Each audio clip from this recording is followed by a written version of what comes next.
Distributive justice more than the other two. Two words that are very important for kids to understand.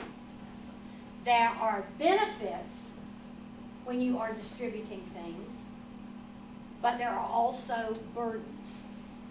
These terms are really important with almost anything that our kids do and we do in our lives. Can you think of anything that you do on a daily basis that there really isn't is a two-sided coin?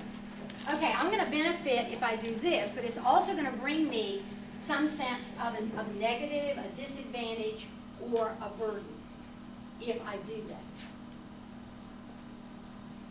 Kids understand this, but I'm going to ask you now to think again as adults. Can anybody think of an issue that affects all of us in this room now that has to do with distributive justice and examining benefits as opposed to burdens? How are we going to divide things among people or groups? Like school budgets or the district budgets. That's exactly where my thought was. Just any kind of budget. Is that not what budgeting is all about?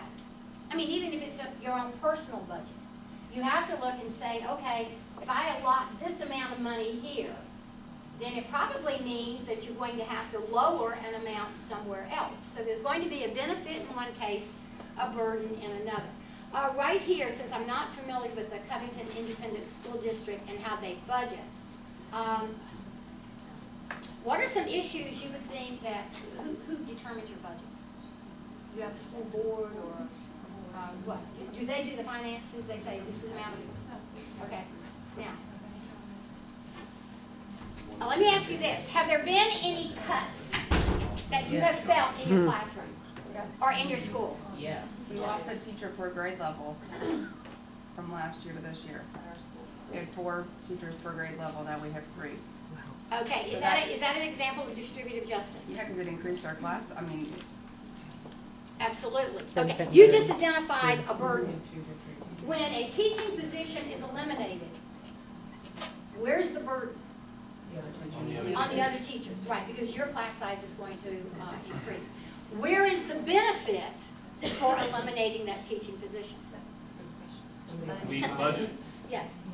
You meet the budget. Right, you meet the budget. So you're going to address a deficit if there is one. So that's a very adult example of distributive justice.